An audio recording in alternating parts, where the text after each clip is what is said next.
What happened to bodies after a medieval battle? It's a question most history books skip. We hear about kings, knights, swords, and glorious victories. We imagine banners waving across muddy fields and armies charging into each other beneath gray skies. But after the fighting stopped, another story began. A darker story. A business hidden behind war. Because when thousands of men died in one place, someone had to deal with the bodies. And in medieval Europe, death itself became an industry. The battlefield was not cleaned overnight. There were no ambulances, no forensic teams, no organized disaster response. Just mud, blood, broken armor, wounded horses, and thousands of corpses slowly decaying beneath the open sky. This is what happened after the battle ended, and this is the forgotten business of medieval death. The silence after the fighting. Imagine standing on a battlefield in medieval Europe. The noise is gone. No clashing swords, no screaming, no war horns. Only wind, smoke drifting through the air, and bodies everywhere. The ground is covered in broken shields, snapped spears, fallen banners, and dead men. Some still wear armor, some lie face down in the mud. Others are tangled together where fighting became hand-to-hand. The smell begins almost immediately. Blood, mud, sweat, open wounds, and death. Many soldiers did not die instantly. Some survived for hours, sometimes days. The wounded cried out for help. But after a battle, there was often nobody left to help them. The victors rarely stayed to rescue enemies, and even allies could be abandoned if the army needed to move quickly. For many men, death came slowly, from blood loss, shock, infection, or exposure to cold night air. The first people to arrive, the first people to enter a battlefield after combat, were not priests. They were looters. Medieval battlefields were incredibly valuable. Every dead soldier carried wealth, armor, boots, weapons, belts, coins, rings, even clothing. A single helmet could feed a family for weeks. A sword might be worth months of wages. The poor arrived quickly: villagers, camp followers, mercenaries, travelers, sometimes even women and children. They searched the dead, not out of cruelty, but survival. War created opportunity. If you were poor in medieval Europe, a battlefield could look like treasure. Looters moved from body to body, checking belts, removing boots, searching pockets, pulling knives from bodies. Some stripped armor directly from the dead. Others took weapons left behind in the chaos. In many cases, looting began before the wounded had even died.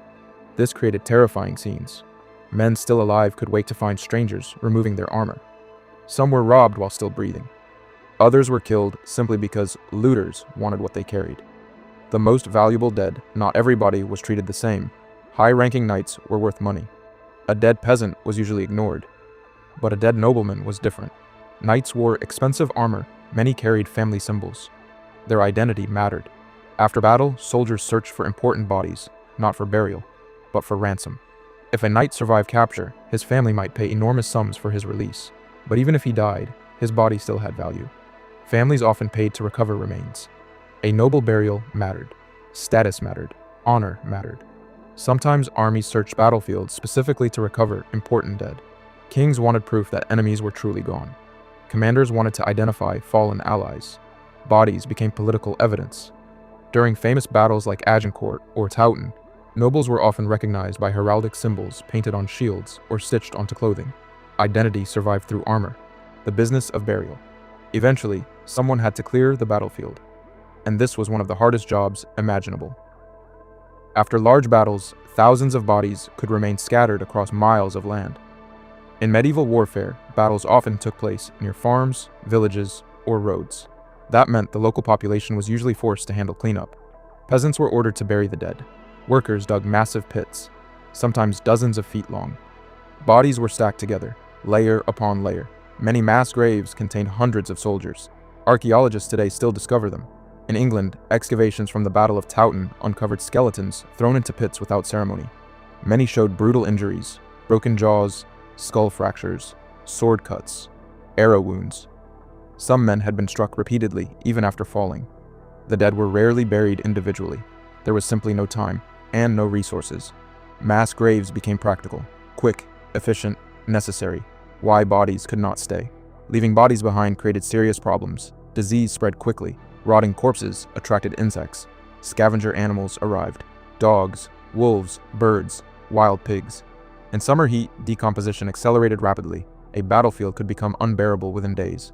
Nearby water supplies risked contamination. Farmers feared losing livestock. Entire communities worried about sickness.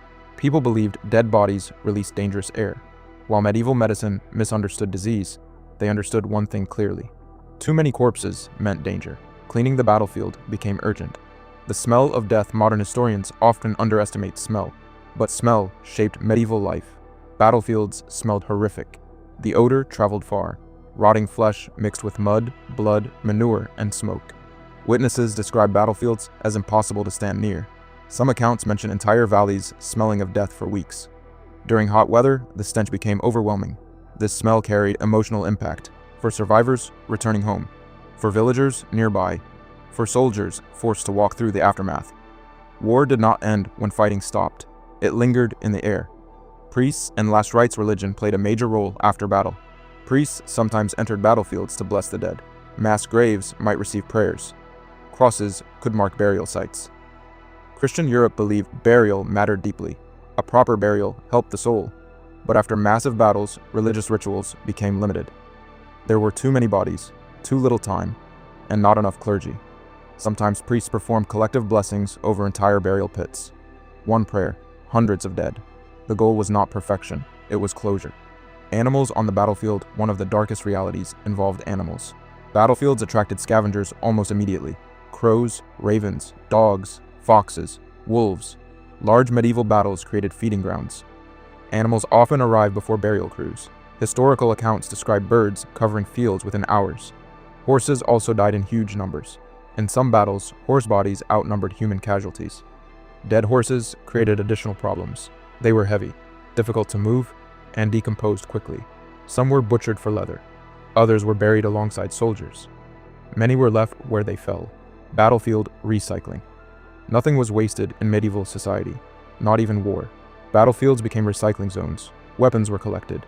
Metal was reused, armor repaired, leather salvaged, arrowheads recovered. Broken swords melted down. Even horse tack and wagon parts were valuable. A battlefield was not simply a place of death. It was an economic opportunity. Entire local economies sometimes benefited. Iron from armor could become farming tools. Wood from broken shields became fuel. Cloth from uniforms became patchwork clothing. The dead unintentionally supplied the living. The psychological impact for survivors returning to a battlefield could be traumatic.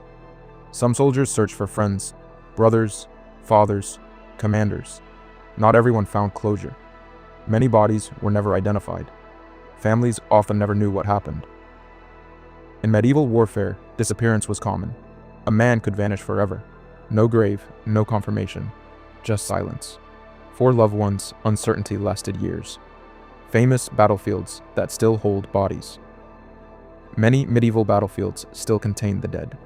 Towton in England, Visby in Sweden, the Battle of Hastings. Archaeologists continue discovering mass graves centuries later.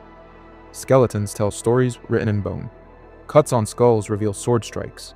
Arrowheads remain embedded in ribs. Broken arms suggest defensive wounds. Some skeletons show repeated injuries, evidence of close combat, evidence of panic, evidence of execution.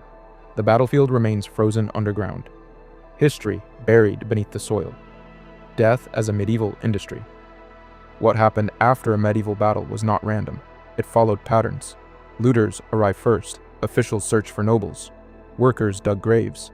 Priests performed blessings. Scavengers consumed what remained. Metal and clothing were recycled. Communities cleaned the land.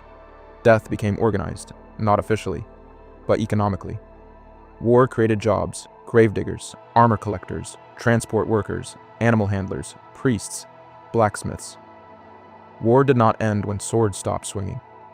The aftermath created its own economy, the business of medieval death. When we imagine medieval battles, we often picture the charge, the clash, the moment of victory. But the true story begins after the fighting ends, because somebody had to deal with the dead. The battlefield did not disappear overnight. Bodies remained. Communities suffered. And the cleanup became part of medieval life. War was not clean. It was not heroic. And it did not end when the king declared victory. Long after armies marched away, the land still remembered. The soil held bones. The rivers carried traces of battle. And ordinary people were left to clean what history left behind. If you enjoyed this story, subscribe for more hidden history from the forgotten corners of the medieval world. Because history isn't only found in castles and crowns. Sometimes it's buried beneath the battlefield itself.